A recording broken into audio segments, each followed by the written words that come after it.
Welcome along to Obsession Engineering. This is my ZXR400, my budget build project from last winter. And it makes a change that it's not on the workbench having something fixed on it. So while it works, I think we ought to go and give it a test ride. Well, assuming it actually starts. Choke on, ignition on. Excellent. Happy days. So let's go back a few years. It's the late 80s, early 90s, and the Japanese have realised how to actually make a bike handle, how to actually make a chassis that went with the actually quite good engines they were already making. It's also the time that World Superbikes was really getting big. That sort of era that built World Superbikes to be almost as big as GP. And the Japanese manufacturers were on an absolute roll. RC30s, OW01s, GSXR750s, and of course the ZXR750, my personal favourite out of that little collection. But there was a bit of an issue in Japan, because the Japanese manufacturers were making these fantastic 750 race bikes. But in Japan, the licensing laws were a little bit strange. And that meant that most of the Japanese market couldn't have a 750 sports bike. They were restricted to smaller bikes, to 400cc. And so the manufacturers over in Japan decided to make 400 replicas of their 750 race bikes. And they did a blooming good job of it. The only slight catch of this, of course, meant these were quite expensive. A ZXR400 wasn't that much different in price to a ZXR750 because all the expensive components to build a 750 were actually here. They were just smaller. The Hondas are expensive because gear-driven cams and all the machinery that goes into a V4 engine don't come cheap. That's actually why they built the CBR400, because it was a cheaper version. And even that had gear-driven cams. The engineering the Japanese factories were using was ridiculously good for these baby little bikes, because they were making them for themselves. But if you were just getting into bikes, you couldn't afford to insure a 750, or you were learning how to ride, or frankly if you were quite short in the leg and couldn't get on a 750, these 400s were brilliant. And because they were so well made, so brilliantly engineered, everybody wanted one. And that sort of love that came from the greatness of these bikes is why 35 years later we've still got a soft spot for these 400s, because these are proper cracking little bikes. Compared to the new generation like ZX4RRs and stuff, which are a sort of photocopied down version of a ZX6 or a ZX10, but made cheap with steel frames and handlebars up here somewhere so you can go shopping on it and stuff like that. These weren't. These were a focused proper sports bike like the 750.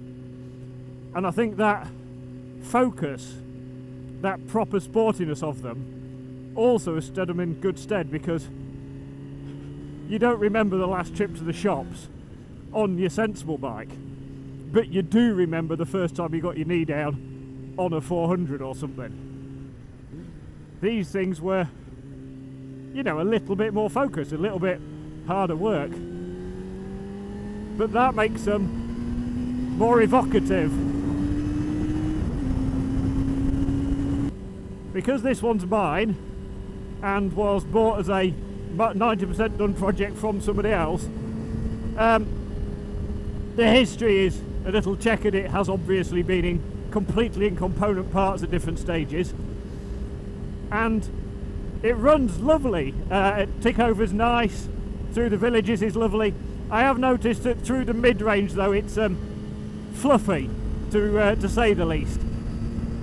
So at some point I do need to put it on the dyno and check out what's going on with its jetting.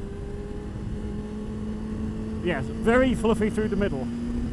This road is quite smooth. And that is a good thing, because the shock in this bike is shocking, really.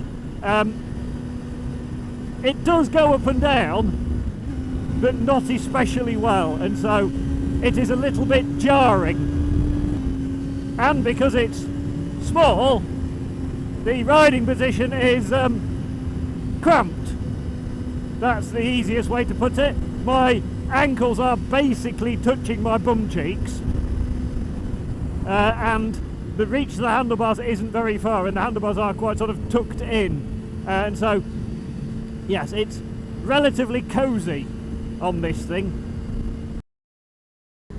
But of course, here I am talking about practical things like comfort and suspension that works, and an engine that's a bit fluffy in the middle, and I'm talking about problems. This bike is not about problems. This bike is about corners. And when it comes to corners, there are very few things in life as good as a ZXR400. Yes. Twisty back roads and racetracks are where this thing belongs. And to be fair, with a bit of momentum, it just sort of, you can ignore the shock because it just sort of skips over bumps, and corner to corner I'm one side of the bike to the other side. I'm moving around, and so the comfort doesn't really matter. And conveniently it's winter, so where I would normally be sat on my testes, that doesn't matter because they've gone inside to hibernate at the moment, so that's convenient. Right, wait for a chance to get past this very sensibly driven Toyota. But once you get it over 10,000 RPM, and you can keep the throttle open, the noise is just fantastic. It's the little banshee of a thing screaming away. Yes, it might be fluffy in the middle, but that's just extra motivation. It's quite sort of two-strokey. There is a power band. Where a 400 Honda would have had mid-range and would have been easy to ride, Kawasaki didn't do that. Kawasaki gave you top-end power and they expect you to use it. Luckily, they also gave you brakes that were really pretty darn good considering how light this bike is. Forks to the front end that talk to you. This bike is surprisingly stable. Again, because it's quite low, because it's little, it's stable. But it turns because it's really short and it's on a sensible size rear tyre. These bikes are just, on the right country road or on a racetrack, these things are just joyous. These are the kind of bikes that make me love riding motorbikes. Oh, we'll slow down a bit for that bit because that's really bumpy. And then we'll hook a gear down again and we'll just get those revs up.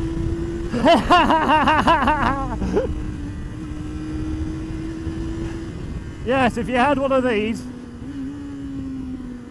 in the modern day world, yeah, it's going to be awkward to ride day to day, but this is a classic bike now, and classic bikes aren't for every day.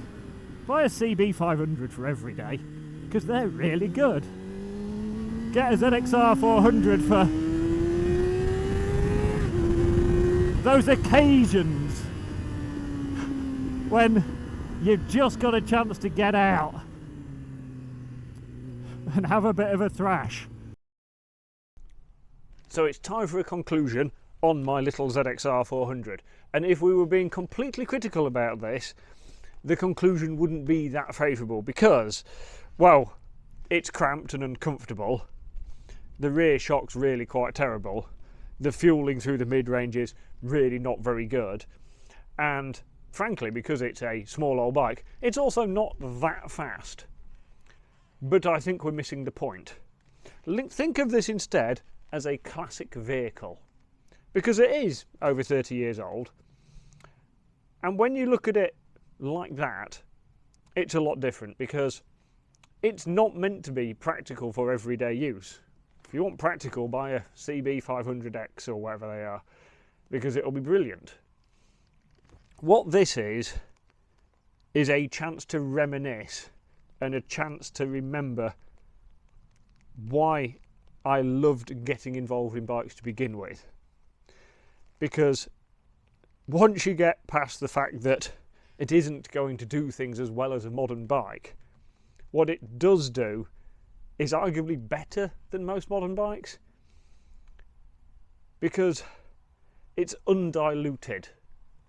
This was a lot more focused than pretty much anything you can buy now. It was only designed to go fast. And when you get the right country road and no traffic and the chance to get it in the right gear, get it past the fluffy bit in its rev range, get it revving and get towards some corners, it's just fantastic still. The brilliance of these things is, because they're small, they can be short, and because they're short, they naturally turn well. But because they're small, they're also quite low, so they don't pitch around too much. They're actually surprisingly stable, and they bring a confidence to cornering that actually, frankly, a lot of new stuff actually struggles to do, because they're only designed to do really one thing, and they do it really, really well. So if you're thinking to yourself that you want a toy, and that's what it is, then an old Japanese 400 is going to be pretty cool, because I think they still look brilliant. They are addictive to ride in the right conditions, and this has sort of made me remember why I got into riding bikes and why I loved riding bikes when I was 17, 18 years old. So yeah, this is reminiscing at its absolute finest, and frankly not for that much money either. So no, it's not perfect, and I need to take it to the dyno and get it sorted out a little bit better, but it's not perfect, but it's pretty blooming brilliant still. So thank you for watching. I hope you've enjoyed my trip down memory lane, and join me again soon for some more motorbike fun.